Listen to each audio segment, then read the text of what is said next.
Keuangan beserta Eselon 1 dari kami mau update situasi saja karena kemarin ada sesudah pasca Lebaran, tentu selama musim Lebaran yang cukup panjang terjadi berbagai kegiatan di geopolitik yang tentunya direspons terutama bagi market kita kan baru hari Selasa kemarin.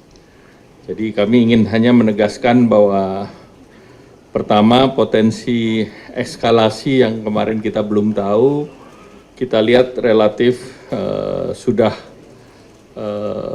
ada beberapa statement dari negara-negara barat yang mengatakan tidak mau terlibat dan negara tetangga di sekitar Israel baik Jordan, Mesir maupun Arab Saudi juga menekankan untuk deeskalasi dan Sekjen PBB juga sudah meminta semua pihak untuk menahan diri dan sedang berusaha untuk mengendalikan eskalasi situasi. Nah, sebelumnya Iran juga menyatakan masih menunggu statement dari PBB. Di para pemimpin relatif statementnya sama, hindari eskalasi. Dan juga potensi-potensi disrupsi yang kita lihat tentu yang terkait dengan logistik, supply chain, dan juga kepentingan di Selat Hormuz. Kita tahu Selat Hormuz penting terutama untuk jalur minyak dan 30% perdagangan minyak ada di sana. Tapi kita juga tahu ada pangkalan Amerika di sana, di Qatar. Jadi tentu ini secara geopolitik relatif belum ada apa-apa. Jadi tentu kalau belum ada apa-apa ya kita juga tenang-tenang saja. Lanjut. Kalau kita lihat kepercayaan investor terhadap ketahanan ekonomi Indonesia baik. Pertumbuhan ekonomi kita yang 2024 5% diperkirakan 5,1% dan sedangkan pertumbuhan global di tahun ini diperkirakan 3,2, jadi Indonesia jauh di atas perkembangan ekonomi global dan ekonomi global diperkirakan flatten tetap, sedangkan Indonesia 5,1 di tahun 2025 dan juga negara berkembang pun rata-rata emerging countries di 4,2. Nah kemarin beberapa rating sudah mengeluarkan ratingnya. Moody kita outlooknya stable di BAA2, Fitch rating juga kemarin baru mengeluarkan di 15 Maret, itu outlooknya juga stabil, triple B, dan juga GCR 22 Maret kemarin, triple B plus, outlooknya stabil, dan Moody menilai bahwa ketahanan ekonomi tetap terjaga dengan pertumbuhan ekonomi yang tinggi dan stabil, dan berbagai instrumen kebijakan kuat di tengah ketidakpastian ekonomi global. Jadi faktor ketidakpastian itu sudah dimasukkan dalam pertimbangan mereka. Demikian pula Fitch dan GCR menyatakan bahwa inflasi terkendali dan rasio utang terhadap PDB juga rendah dan terkendali. Lanjut. Nah kalau ini kita lihat tekanan global terhadap nilai tukar. Kita lihat Indonesia yang merah, kemudian Malaysia kuning, Thailand hijau, dan Amerika Serikat biru. Kita lihat kenaikan yang kuat itu karena Amerika kuat sendirian. Kita lihat berbagai negara turun termasuk Indonesia, namun yang turunnya Indonesia tidak sedalam yang lain. Jadi kita walaupun turun, tetapi kita di atas daripada China, di atas Thailand maupun Malaysia. Jadi kalau dibandingkan peer country, relatif indeks dolar kita lebih aman. Lanjut. Nah kalau kita lihat pasar saham, alhamdulillah kita masih positif, hari ini pun positif. Kita lihat di atas kita adalah Amerika Serikat. Amerika memang ekonominya lagi kuat sendiri, capital marketnya lagi bagus sendiri. Tetapi mereka masih belum mau menurunkan tingkat suku bunganya. Dan sekali lagi, higher for longer itu strategi mereka. Sehingga tentu kita harus jaga kepercayaan investor dalam negeri, terutama agar tidak terjadi capital outflow. Dan kita lihat China maupun Malaysia di bawah daripada kita secara relatif. Lanjut. Nah, kita lihat prospek kita masih bagus, kepercayaan konsumen masih level positif 123,8, penjualan eceran juga bagus, tumbuh 3,5% year on year, dan di sektor manufaktur kita relatif tinggi dibandingkan berbagai negara lain. Kita PMI-nya di 54,2, bandingkan dengan negara lain, baik itu Malaysia, Australia, Perancis, bahkan Cina, angka PMI-nya di bawah kita. Lanjut. Nah, kalau kita lihat inflasi relatif terkendali, kita berpengalaman dalam penanganan inflasi saat konflik Ukraine. Walaupun konflik Ukraine kita lihat secara keseluruhan inflasi kita masih terkendali. Tertinggi efek perang Ukraine-Rusia itu di 5,95, namun kita sekarang sudah relatif masuk di dalam range yang 2,5% plus 1%. Memang yang kita bergejolak adalah pangan, tapi penyebabnya adalah El Nino. Jadi sekali lagi pangan itu penyebabnya El Nino di bulan Juli sampai dengan Februari Maret ini. Namun kalau kita lihat pasca Lebaran, baik harga beras maupun minyak goreng sudah mulai flatten. Demikian pula cabai rawit dan cabai merah pun turun. Jadi ini inflasi yang tidak tergantung kepada konflik di Timur Tengah.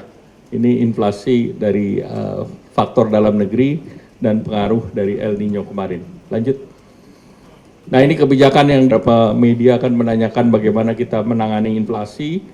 Jadi secara policy, pemerintah sudah bekerja sama kuat dengan tim pengendalian inflasi pusat, tim pengendalian inflasi daerah, agar inflasi tetap dalam rentang 2,5 plus minus 1.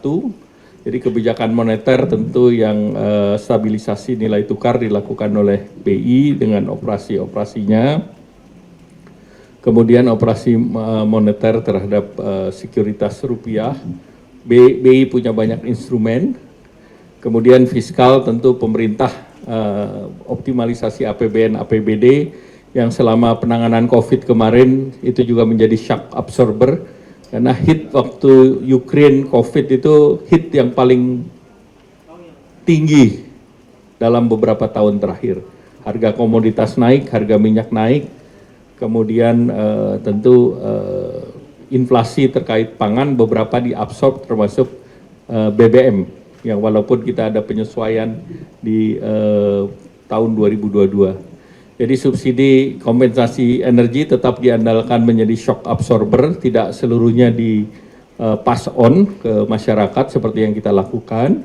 Kemudian anggaran ketahanan pangan, SPHP, bantuan pangan kemarin sudah dijalankan, termasuk BLT mitigasi risiko pangan masih disiapkan, kemudian pengendalian inflasi daerah dan optimalisasi APBD terkait dengan BTT. Nah, pengendalian inflasi juga kita punya 4K, yaitu keterjangkauan harga.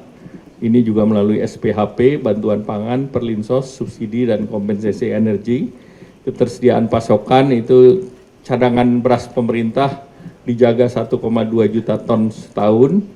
Kemudian pembiayaan KUR, penyediaan pupuk subsidi, kemudian juga distribusi antar daerah, penghasil dan pengguna, jadi kerjasama antar daerah penghasil komoditi pangan dan negara provinsi yang membutuhkan, dan juga orkestrasi melalui komunikasi kegiatan yang terkait dengan TPID.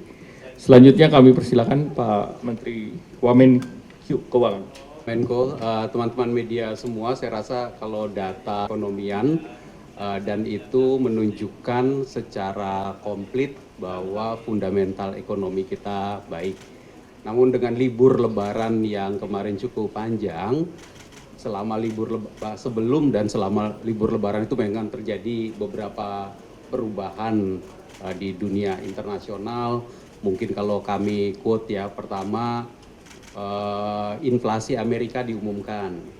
Dan ketika inflasi Amerika diumumkan itu ternyata inflasinya lebih tinggi dari yang dibayangkan oleh banyak analis, oleh market. Sehingga perkiraan bahwa Amerika akan menurunkan suku bunga itu kemudian menjadi kayaknya belum ini. Dengan belum ya berarti high for longer. Nah, dengan begitu maka di tingkat global terjadi pergerakan kembali ke Amerika, US dollarnya dicari lagi. Lalu kemudian konflik. Nah, dan selama libur Lebaran kan pasar kita tutup. Nah, setelah libur Lebarannya buka hari Selasa, lalu kemudian terjadi beberapa perubahan.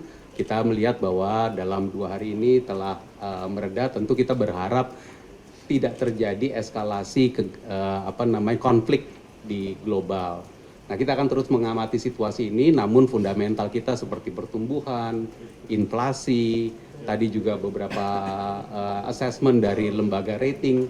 Kalau yang Moody's tadi itu baru 2 hari yang lalu itu, mungkin moga-moga sudah, kalau yang Fitch dan yang JCR itu sekitar sebulan yang lalu. Pasti sudah masuk di dalam pantauan teman-teman media, tapi yang Moody's itu 2 hari yang lalu, 16 April. Jadi memang baru dan sudah memasukkan perubahan kondisi geopolitik yang terjadi dan dilihat bahwa Indonesia moga-moga kita bisa terus menjaga ketahanan fundamental kita.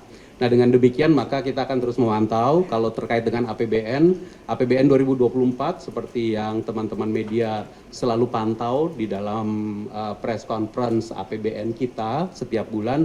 2024-nya sendiri kita memiliki APBN yang cukup prudent, dimulai dengan pelaksanaan yang cukup baik sampai dengan bulan Februari. Nah, saya mulai lihat angka Maret yang akan kita umumkan minggu depan. Minggu depan kami akan mengumumkan angka akhir Maret 2024. Rasanya juga masih tetap bisa kita lihat kontinuitas dari Januari, Februari, dan moga-moga kita terus lanjutkan sampai menyelesaikan seluruh sisa anggaran tahun 2024 ini. Saya rasa demikian beberapa hal yang dapat kami sampaikan. Kita terus memantau dengan Bank Indonesia, OJK, dan LPS, Kementerian Keuangan di dalam KSSK juga terus memantau kondisi ekonomi dan melihat titik-titik yang memastikan stabilitas sistem keuangan kita. Kita melihat seluruh sistem perbankan, sistem non-bank, asuransi, dan yang lainnya masih tetap berjalan dengan sangat baik dan kita lanjutkan pemantauan atas stabilitas tersebut bersama Pak Menko di kantor Menko Perekonomian. Ada pertanyaan? Mau bertanya ke Bapak berdua. Jadi potensi dampak dari pelemahan sektor real kira-kira apakah akan ada kebijakan tertentu gitu dari? Kita jawab dulu yang terkait dengan skenario pemerintah selalu siapkan. Namun sekarang kita masih menunggu perkembangan karena eskalasi dan tidak eskalasi kan kelihatan. Jadi sampai hari ini belum ada eskalasi. Maka tentu kalau belum ada eskalasi ya tentu kita tidak perlu merespons hal yang belum terjadi. Nah, kemudian terkait dengan kurs tentu kita monitor dulu karena kurs ini kan bukan sesuatu yang kita merespons berdasarkan daily basis. Tapi kalau kita lihat cadangan devisa pemerintah yang ada di BI masih besar, masih 136. Jadi tidak ada yang kita khawatirkan. Dan tadi sudah saya sampaikan terhadap mata uang berbagai negara itu terhadap US melemah bukan karena yang lain lemah, karena US-nya kuat. Dan kita fundamental juga secara keseluruhan kuat. Dan tentu skenario-skenario lain ya pemerintah siap dengan statement yang tadi, APBN sebagai bantalan. Silakan Pak Wamen. Terima kasih Pak Menko yang tentang seperti teman-teman juga mengikuti terus kalau di tempat kami setiap bulan kita pantau. Pemantauan kami saat ini kalau untuk yang ICP harga minyak itu masih di sekitar 80 US dollar per barrel. Asumsi APBN sekitar 82. Nah, kalau yang kurs di rata-ratanya antara Januari sampai dengan sekitar pertengahan Maret kemarin adalah sekitar 15.600. Dan ini tentu kita lihat efeknya selalu ya. Dan itu yang tadi disampaikan oleh Pak Menko sebagai kita selalu melihat skenario-skenario. secara resmi nanti kita akan melihat pelaksanaan APBN kita rekap selama 1 semester, dan untuk semester 1 itu nanti kita laporkan kepada Badan Anggaran di bulan, berarti 1 semester sampai dengan akhir Juni di bulan Juli. Tapi teman-teman juga mungkin tahu bahwa kita akan memasuki siklus penyusunan RAPBN 2025. Dan di dalam proses penyusunan itu ada pembicaraan pendahuluan dengan Dewan Perwakilan Rakyat yang kita rumuskan dalam KEM PPKF, dan juga nanti RKP yang dirumuskan rencana kerja pemerintah yang disampaikan sebagai bahan pembicaraan pendahuluan. Nah, biasanya nanti kita juga mulai melihat itu kondisi ekonomi yang terakhir seperti apa, dan ini nanti bulan Mei kita submit ke DPR. Jadi kita perhatikan terus seperti yang disampaikan oleh Pak Menko tadi, kita memperhatikannya secara daily basis, tapi kemudian ketika pelaksanaan APBN kita laksanakan dengan proper APBN yang ada. Kita harapkan APBN-nya tetap menjadi shock absorber, bisa membantu daya beli, terus mendorong pertumbuhan ekonomi, kita bangun infrastruktur terus, APBN-nya tetap digunakan secara efisien untuk mendorong kesejahteraan masyarakat kita, baik melalui belanja KL, belanja pusat maupun transfer ke daerah digunakan dengan sebaik-baiknya. Baik, masih ada lagi? Ya, silakan. BI kan juga ada terus menyampaikan update kepada media ya. Jadi silakan teman-teman media juga melihat apa saja yang dilakukan oleh teman-teman di Bank Indonesia. Volatilitas memang menjadi sesuatu yang harus kita jaga supaya kalau terjadi volatilitas terlalu tinggi itu bikin perencanaan itu susah. Ya kan, kalau bergeraknya terlalu naik turun terlalu cepat itu bikin perencanaan itu repot. Makanya menjaga volatilitas itu menjadi sangat penting. Yang terkait dengan BUMN, saya senang sekali karena BUMN juga melakukan pengendalian. Namun kalau memang diperlukan ya silakan. Tetapi kalau sifatnya konsumtif ya seperti yang disampaikan Pak Menko tadi, kita tahan dulu. Dan di sisi lain ada aturan yang memastikan bahwa ekspor kita, devisa hasil ekspor kita, terutama beberapa sektor yang sektor ekstraktif, sektor pertanian, perkebunan itu dibawa kembali pulang. Jadi ini sekaligus bisa kita himbau untuk seluruh devisa hasil ekspor kita dari para eksportir bawa pulang ke Indonesia, yang memang sudah sesuai dengan aturan ditaruh di dalam negeri, itu ditaruh di dalam negeri untuk periode waktu tertentu. Dan kalau ditaruh dalam negeri lebih panjang, itu ditaruh dalam bentuk deposito, pajaknya itu kita bebaskan.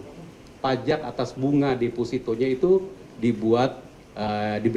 diberikan insentif. Dan ini merupakan insentif yang diberikan oleh pemerintah supaya devisa hasil ekspor kita itu datang, karena kita tuh mengekspor cukup banyak. Kalau dia pulang, itu akan memperkuat ketahanan ekonomi Indonesia. Terima kasih. Pak. Kita tidak membahas kalau. Karena kalau dibahas, ininya banyak sekali. Antisipasinya banyak. Tapi pemerintah mengantisipasi perubahan-perubahan yang ada, dan tadi pemerintah memonitor, baik itu harian maupun bulanan, dan kita tentu merespons nanti tentu sesuai dengan kejadiannya. Jadi kalau sekarang kejadiannya belum sampai situ, maka tentu kita tidak mengandai-andai. Baik, cukup. Terima kasih. Wassalamualaikum warahmatullahi wabarakatuh.